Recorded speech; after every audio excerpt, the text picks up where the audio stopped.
Hey, what's up, Sports to the Bone family? What's up? What's up? How are you guys doing? Welcome back to another video. A blessed Sunday morning to you all. Hope everybody is doing okay, and I hope the Sunday is treating you guys well. All right, so I think it was about 2 days ago I posted the points standing for the West Indies Regional Championship that is going on, and the Jamaica Scorpions. We were actually rooted to the bottom of the table, having played 2 games. We haven't won any of them, and the coach, Mr. Kohli, he had a couple of things to say as it relates to the batting. So I am going to be zooming in on that. We also see where further afield, Australia former spinner, leg spinner Mr. Shane Warne, he is actually throwing his hat into the ring to become the next England cricket coach. So that is something that is very interesting. So I'm going to be looking at that also. But before we go any further, guys, remember to hit that subscribe button if you have not yet subscribed, as we continue to move our way steadily up to 8,000. Zane. All right, so as I said, guys, I have a couple of quotations from the Jamaica Scorpions coach, and he's basically, well, he's mostly aiming things at the batting. The batting is really the problem. We see where they had some wicked collapse in especially in the, I think it was in the Barbados game. We had a terrible collapse. So I'm gonna be going through here, and I'm going to be pointing out, well, I'm going to be telling you guys some of the things that he had to say. So he was saying that the batsmen are basically not hungry for runs, and in order to really win games, you need to be hungry for runs, and we need batsmen to be scoring centuries. You understand? Without scoring centuries, it's highly unlikely that you're going to be winning games, because very very rarely you find 4 or 5 players getting half century at the same time. So you want at least one man or two players to consistently score some centuries for you. So he was saying that batting collapse is really the problem. Oftentimes we get off to a good start, and then once we lose 1 or 2 wickets, then everything just collapses. And it is something that is seen throughout the region. It's not just a Jamaica Scorpion thing. It's something that happens throughout the region of West Indies cricket. And as you can see, guys, this video is me focusing on Jamaica Scorpions, right? That is why when we are doing videos and I'm talking about West Indies, I really run out with people when I hear them talk about, oh, you're biased because they're not from Jamaica. No, man. When we talk about West Indies, we talk about West Indies. When we talk about Jamaica Scorpions, talk about Jamaica Scorpions. So this is a video where I am representing for Jamaica. Coincidentally, see I even have on the jacket with Jamaica on it, right? Now, as I said, we have gotten off to a tough start, very, very tough start. Having played 2 games, we lost to Barbados, and we also lost to Trinidad and Tobago Red Force. So, it's highly unlikely that we are going to even really do anything much going forward. I think in the game against Barbados, at one point in time, we were at what, 299 for 3. Listen to me carefully, guys. 299 for 3, and then we got bowled out for 328. That is unacceptable, man. That is unacceptable, my viewers and subscribers. Basically 300 and for 3, and then I get bowled out for another 28 runs. That is really, really unacceptable. And the coach was looking, and he was asking the question. Well, he was asked the question, what is really causing the batting collapse? And he's quoted as saying soft dismissals, right? After significant partnerships.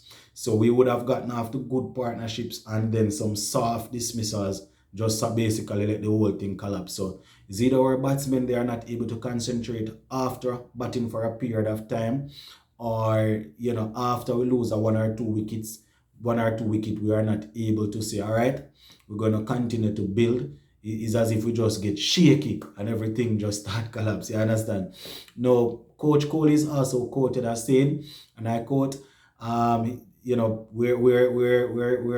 a thing is concerned, he's thinking, the thinking should be we are never in as a batting unit. Where partnerships are concerned, we should be thinking that we are never in as a batting unit. So that means that we need to read the game situation, right? Because 2 guys that came in before, say for example, I am going to bat at 5.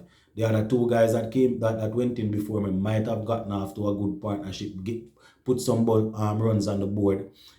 Coming in at 5, I shouldn't be saying, well, everything is okay. We're in, just gonna look to score some runs quickly and thing. The ideal thinking should be, well, the runs that is already on the board. I didn't contribute to that, even though it's a team effort. So let me go out there, drop anchor, and see what I can do in order to make sure that the thing is settled. You understand? And Kohli also said that we keep on losing wickets at most sensitive time throughout the game. You understand? So periods where you expect that, especially a senior batsman going to buckle down and bat, this is where we lose wickets. And when we lose wickets at this time, then it's extremely difficult to really fight back or bounce back from that. So that is something where that is concerned. He also, as I said, he earlier said that the guys need to be hungry for runs. If you're not hungry for runs, a man going just go out there, get a 20 or a 30 and then just start playing loosely. You have to be hungry for runs. Like how we see our West Indies captain in the tournament the other day, settling down and batting, getting a double century. That is how we need to see guys start batting. And a lot of the guys that are playing in this regional tournament, our championship, they would have played at the international level, so the experience is there. It's just that it takes a discipline. They need to be disciplined to go out there and sit down and really bat. You understand? And there's not much time for them to redeem themselves, because I think based on the Big C situation, I think each team only going to be playing 5 games if I'm not mistaken. So that there is not much time to really switch and things like that. Prior to that, I think we only played 10 games each, which I still think is not enough. You can be professional cricketers and you're playing 10 games in the regional tournament. That don't make any sense to me, but that is a whole different thing. Kohli in conclusion said that, and I quote, "Our most significant problem is not being able to really manage specific periods of the game." And he also went on to say that the bowlers we're not able to take 20 wickets. And once you're not able to take 20 wickets, games of the longer format is going to be extremely, extremely tough to win. So if batsmen not scoring big runs, bowlers not able to take 20 wickets, there is no way on God's earth you are going to be able to really win games like that. You understand? So that is something that he said, and I definitely concur. You need to be able to take 20 wickets, and you need to be able to really go out there and score runs as a batting unit. So that is how it looks as regards to Jamaica Scorpions. Now, on a much lighter note, let me talk a little bit about Mr. Shane Warne. So Shane Warne has basically thrown his hat in the ring, to become the next coach of England. And as we know, I think the guy, Chris Silverwood, I think his name is, that was actually sacked or let go after the Ashes tour.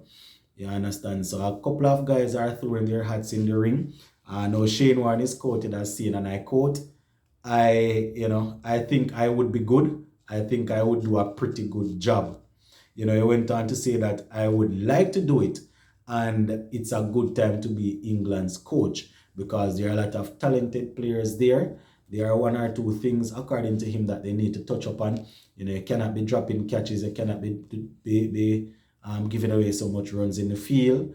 Some simple things he alluded to and stuff. But it would be nice to see Shane Warne doing some coaching. You understand? Now, I think Justin Langer, the former Australian captain, his name is also being touted. I mean, they haven't had anything formal as yet. Those are 2 Australians that are looking to be a part of the of the race.